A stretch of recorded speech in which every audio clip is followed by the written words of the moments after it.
이번 시간에는 실내기획 총 6편 중에 3편째 사례를 객관적으로 관찰하라를 강의하도록 하겠습니다. 자, 우리가 설계를 하는 과정에서 살펴보면 유사 사례, 유사 프로젝트 사례 이런 말들을 많이 합니다. 자, 이런 사례들을 이제 분석을 하고 관찰을 하기도 합니다.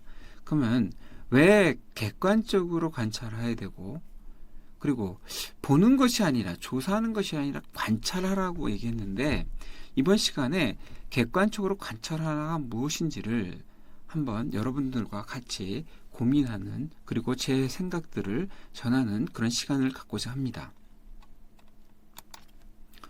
자, 첫 번째 질문을 먼저 던져보겠습니다.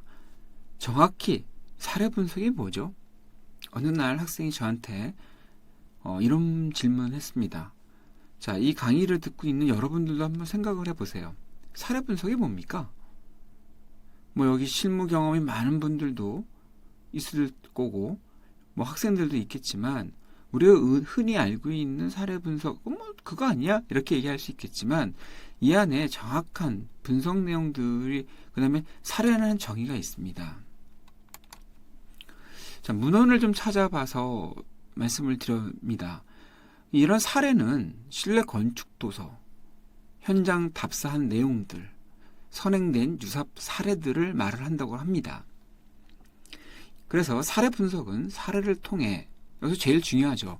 공간의 형태와 이용자의 관계에 대한 정보를 처리한 행위라고 정의를 한다고 합니다. 따라서 사례 분석은 평가 행위, 사례 분석과 그 분석된 내용을 평가하는 행위 자체는 설계의 창조성과 매우 밀접한 관계가 있다고 합니다. 중요하다는 얘기죠. 그렇지만 저는 이 조사 내용에서 제일 강조하고 싶었던 건 뭐냐면, 공간의 형태와 그 속에서 움직이고 있는, 그리고 우리 눈에 보이다 사라지는 이용자들의 관계에 대한 정보다. 이 포커스로 사례를 분석을 하게 되면 굉장히 다양한 정보를 얻을 수 있고 설계에 도움이 될 수 있습니다. 그렇지만 과연 우리는 그동안 사례 분석을 이렇게 했는가에 대한 고민을 좀 해보게 됩니다. 자, 그럼 우선 먼저 현장 답사를 해보면 우선 대상지를 찾아갑니다. 여기서 말하는 대상지라는 것은 건축주가 요구했던 사이트라고 얘기할 수 있을 것입니다. 그 사이트의 주변 현황, 기존의 마감재들은 어떻게 되어 있고, 철거 범위는 어떻게 되어 있고, 빛을 들어오기 위한 창문들은 어떻게 되어 있고, 그 다음에 기존의 기둥, 슬라브, 난간, 내력벽, 비내력벽, 보, 이런 구조적인 형태들은 어떻게 되어 있으며, 기존의 계급부 창문, 지붕 처마 등 우리 눈에 보이는 하나의 물질적 조건이 어떻게 되어 있는지를 분석하는 게 대상지 환경 분석이고요. 그거와 연결된 구조 현황을 분석할 수가 있습니다. 자, 그 다음에 또 하나는 천정고의 높이와 보의 위치의 파악, 그 다음에 벽체의 두께, 창호의 크기 다 파악할 수 있겠죠. 그렇지만 포커스는 이런 물리적 조건보다는 이용자의 요구사항들이 뭐냐에 따라서 기존의 대상지에 갖고 있었던 기존 설비 현황들이 맞는지도 체크할 수 있을 겁니다. 예를 들어서 에어컨이 한 대밖에 없는 거예요. 근데 한 사람, 두세 사람만 살던 공간인데 이 공간을 옆에 있는 공간을 확장을 해서 한 10명 이상 사는 공간으로 변경됐다 그러면 분명히 설비 현황이 달라질 거 아닙니까? 이와 같이 이용자의 요구사항들이 굉장히 주체되어지고, 그 주체되어져 있는 시각에서 대상지 환경을 분석하고 구조 환경 분석하고 현장 실측 분석하는 것이 현장 답사라고 정의할 수 있을 것입니다. 자, 그럼 이런 현장 답사가 끝나게 되면 우리는 이제 유사 사례 분석이라는 것들을 하게 됩니다. 그렇지만 요즘은 소셜미디어가 너무 많이 발달돼서 지금 보시는 소셜미디어 아이콘들을 통해서 여러분들은 다양한 정보를 얻을 수 있고, 옛날에는 잡지책이라든지 외국 서적, 비싼 외국 서적을 보지 않는 이상은 유명한 사례들을 볼 수 없지만, 지금 이런 유사 사례들을 우리는 소셜 미디어를 통해서 얼마든지 우리 컴퓨터나 핸드폰을 통해서 쉽게 접합할 수 있는 그런 세상 속에 살고 있습니다. 자, 이렇게 된 이런 세상 속에서 정보를 취하기 쉬운 환경 속에서 사례 분석은 어떻게 하고 있는가요? 지금 보시는 그림처럼 여러 가지 사례들을 나열해 놓고서 실내 공간의 분위기라든지 재료, 그래서 어떤 형태들을 살펴보게 되면 여기서 이제 되게 중요한 하나의 단어가 나옵니다. 그 단어가 뭐냐면 유형이라는 단어예요. 이 유형이라는 것은 우리의 실제 눈에 보이는 것들과 보이는 것들의 공통적인 것들을 묶어보는 시각들입니다. 지금 사례들을 살펴보게 되면 현관과 현관의 비교 체계들이 달라질 것이고, 거실의 아트월과 거실의 아트월들을 서로 비교할 수 있는, 눈에 보이는 것들을 비교하는 것들입니다. 밑에도 한번 보십시오. 여기 보면 욕실의 서로 비교 체계들이 나와 있고, 또 다른 욕실의 분위기들, 이렇게 되다 보니까 실내 분위기의 재료 중심적인 유형 분석이다 보니까 묶어놓고 한 몇 개는 이런 유형이고 몇 개는 이렇게 눈에 보이는 것만 하지, 여기 지금 제 말 속에, 그러면 이 그림 속에 이용자들이 있습니까? 예, 저는 향후에 이 강의를 통해서 앞으로 여러분들이 유사 사례 분석은 가급적이면 이용자 중심의 사례 분석이 나와야 된다는 겁니다. 이런 이용자 중심의 사례 분석이 되려 그러면 과연 어떻게 해야 되는지 죄송스럽지만 여러분 못 배웠습니다. 실무 나가신 분들도 못 배웠고, 그러다 보니까 실무하시는 회사의 대다수가 이런 유사 사례들을 뽑아놓고 요건 요렇게, 창문은 요런, 벽은 요런 재료 패턴, 바닥은 이렇게 보여지는 재료와 분위기의 속성에 있어 포커스를 맞추고 있지, 이용자 중심의 시각들로 분석되고 있지 않다.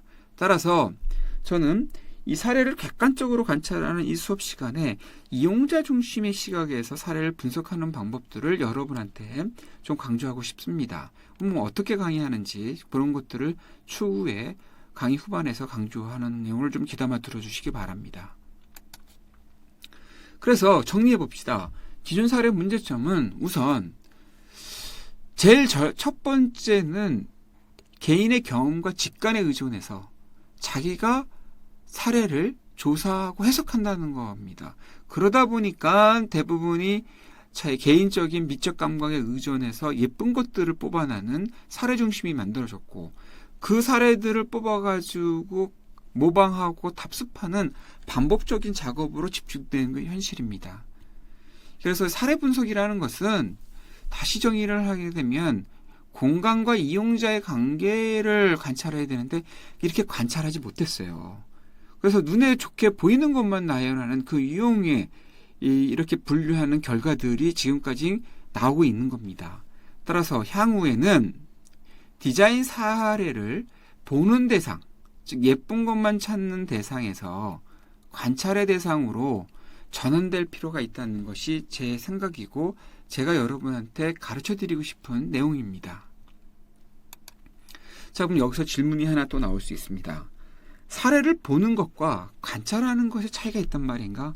예, 우린 보는 건 다 보는 거지 무슨 관찰이야. 관찰도 보는 것이고, 이런 생각들을 많이 했을 것입니다. 그러나 엄청나게 큰 차이가 있습니다. 그 차이를 설명해 주시는 분이 이 허먼이라는 사람입니다. 지금 허먼이 지은 왼쪽편에 있는 우아한 관찰주의자 책을 살펴보게 되면, 자, 보는 것은, 자, 이렇게 정의를 합니다. 보는 것은 이미지를 자동적으로 무의식적으로 기록하는 과정이다. 반면에 관찰이라는 것은 이미지를 의식적으로 진지하게 생각하면서 기록하는 과정이다. 그래서 A.B. 허먼은 보는 것과 관찰의 큰 차이는 의식과 무의식의 차이로 나눴어요. 자, 이 얘기를 디자인 사례를 우리가 이제 시각으로 보면은 디자인 사례를 수집하고 우선순위를 정하여 분석하는 과정에서 사례의 무의식과 의식의 시각의 차이가 프로젝트 설계 방향에 매우 영향을 미치고 있다는 것입니다. 그래서 이 에이민 허먼은 미술작품을 대상으로 관찰 기술을 향상시키는 지각 기술의 프로그램을 만드는데 이분이 주장하고 있는 게 뭐냐면 사실만의 내용들을 근거로 수집한 정보들을 객관적으로 관찰하고 그 관찰된 내용들에서 주관적 관찰을 분리해낸다. 주관적 관찰을 분리해서 아주 사소한 우리의 눈에 보고 있지만 그동안에 보지 못했던 그런 아주 세부적인 정보와 숨겨진 정보들을 꾸준히 찾아내는 관찰 훈련이 필요하다는 겁니다. 아까 제가 기존 사례 분석의 문제점을 뭐라고 얘기했습니까? 그냥 관찰자의 시각에서 봤을 때 무의식적으로 직관적으로 예쁜 조형적인 중심의 유형만 분석을 하다 보니까 실제 이용자 분석이 나오지 않았다. 그러니까 그 예쁜 것만 찾다 보니까 감만 넣는 거죠. 그러더니 실제 거기 이용자들이 없는 거예요. 그래서 우리는 또 이런 질문들을 또 한번 해볼 수 있을 겁니다. 자, 이제 주관적 관찰과 객관적 관찰이 뭔가? 이게 구분이 될 수 있다는 얘기인가? 이런 얘기들이 이제 나올 수 있는 거겠죠. 그래서 다시 이걸 한번 정의해 보도록 하겠습니다. 에이미 호먼은 우리 일상 속의 사물을 제대로 관찰 못하는 것은 보고 싶은 것만 보고 원하는 것만 본다는 거예요. 그래서 이걸 주관적 관찰. 그래서 주관적 관찰에는 무의식적으로 무시하고 있는 정보들이 있기 때문이라는 겁니다. 반면에 이 관찰자가 자기 감정이나 가치관의 기초에서 주관적 기록하는 것을 보완하기 위해서 필요한 게 뭐냐면 경험이나 사실의 기초에서 관찰 내용을 객관적으로 기술하는 기술 방법이 필요하다. 자, 이런 방법들을 하기 위해서 이 양반이 얘기하는 원칙들이 있습니다. 자, 그런 원칙들 좀 살펴볼 필요가 있을 것 같아요. 그러면 이제 에이미 허먼을 통해서 그럼 사례를 객관적으로 어떻게 관찰할 수 있을까요? 이 질문에 한번 답을 해보도록 하겠습니다. 에이미 허먼은 우선 무조건 보여지는 사실만을 기록하다는 겁니다. 지금 여러분 보시는 그림을 보게 되면 대부분이 예제 1처럼 여자가 시선을 아래로 내리고 있고 보기에 보니까 되게 쓸쓸해 보여요. 그래서 쓸쓸해 보이는 여자가 커피숍에 흰색 둥근 선의 테이블에 앉아있다라고 이렇게 기술을 했던 사례가 있습니다. 이 예제 1을 살펴보게 되면 대부분이 그렇게 될 것 같다라는 이야기로 긍정적인 시각에서 받아들일 겁니다. 그렇지만 이거를 세부적으로 사소하게 아주 들여다보면 세밀하게 들여다보면 엄청난 모순이 있습니다. 어떻게 이걸 설명해야 되냐면 허먼은 이렇게 설명해야 된다는 거예요. 여자가 입을 다물고 입을 벌리고 있습니까? 입을 다물고 있죠. 시선을 위로 하고 있습니다. 아래로 하고 있잖아요. 입을 다물고 시선이 아래로 향한 여자가 흰색 둥근 테이블이 아니라 흰색 상판만 둥근 거죠. 아래도 둥근 판이 있잖아요. 그러니까 흰색 상판의 둥근 테이블에 앉아 뭘 하고 있어요? 차와 받침을 들고 있다라고 정확하게 사실적 근거에서 기록해야 된다. 그래서 여러분 잊지 마십시오. 보여지는 사실만을 기록해야 된다. 두 번째는 실제 경험이나 수학. 저는 여기 이 말 속에서 제일 강조하고 싶은 부분이 이 수학적 사실에 근거해서 객관적으로 기술해라. 예제 1을 보게 되면 여자의 머리 위의 천장에는 등이 많다라고 얘기했습니다. 여기서 또 하나의 단어가 나오는데 이 많다라는 이런 단어들 형용사를 이 양반이 절대 사용하지 않게 합니다. 그 형용사라는 것들이 객관적 관찰하는데 굉장히 주관시키는 용어라는 거예요. 그래서 예제 2처럼 얘기를 해야 된다는 겁니다. 여자의 머리 위에 등이 7개의 두 줄이 있다. 자, 보시는 것처럼 등이 있죠. 등이 두 줄로 있고 개수를 쉬어보니까 7개가 있는 것처럼 객관적 관찰에 의해서 표현을 해야 된다는 얘기고요. 그래서 세 번째 관찰 방법에 있어서는 아까 방금 전에 얘기했듯이 서술적 형용사는 절대 쓰지 말고 쓴다면 비교명사를 써라. 지금 이 오른쪽의 그림을 보면 개가 침을 흘려요. 더러워요. 그래서 개의 침 냄새가 나쁘다라고 이런 나쁘다라는 어떤 이렇게 추상적인 단어를 보다는 개침에서 죽은 생선 비린내가 난다. 이런 어떤 비유적인 대상들로 표현하는 습관들을 길러달라라고 얘기를 하고 있습니다. 그래서 객관적 사례들을 좀 살펴보면 학생들을 통해 실험을 해봤습니다. 지금 보시는 그림을 보면서 적어보니까 초등학생이 좁은 의자에 앉아있다. 그래서 여기서부터 틀린 말이 있죠. 좁다. 좁다라는 것은 형용사고 굉장히 주관적인 가입이 되어 있어요. 책상에 책을 무릎 위에 이렇게 올려놓고 있죠. 근데 그 올려놓고 있는 무릎의 다리가 왼쪽인지 오른지가 정보가 없잖아요. 자, 이렇게 예를 들면 예제 2처럼 바꿔야 된다는 얘기예요. 어린이가 긴 의자, 맞죠? 긴 의자에 왼쪽 다리를 오른쪽 무릎에 올려놓고 앉아있다. 책을 왼쪽 다리에 올려놓고 보고 있다. 이와 같이 구체적인 사실에 근거해서 써달라는 것이 허먼의 이야기이고요. 또 두 번째 이제 학생들한테 실험을 해봤던데 여기를 보니까 지금 이 보이시는 남자의 머리 위에 보가 많다. 형용사 주관적이라는 거죠. 그리고 전면에 높은 계단이 있다. 이런 식으로 쓰지 말라는 거예요. 오히려 남자의 머리에 천장에 보가 4개가 보이지 않습니까? 현재 4개가 있다. 전면에 4m 높이를 올라가는 계단이다. 이거는 기본적으로 우리가 계단의 높낮이의 계단의 춤을 알게 되면 쉽게 계산할 수 있는 거 아닙니까? 이렇게 사례 분석에 사실적 근거와 수학적 근거에 의해서 기술을 해야 된다. 서술형 형용사를 쓰지 말아야 된다는 것이 허먼의 관찰 기법입니다. 자, 그러면 이런 허먼의 관찰 방법을 이용을 해서 실제 우리 사례 분석을 어떻게 할 수 있는지 살펴보겠습니다. 관찰 분석은 이런 거예요. 실제 우리 유사 사례에서는 어디서, 누가, 무엇을, 어떻게, 언제라는 용의만 파악을 하게 되면 뭔지 파악할 수가 있고요.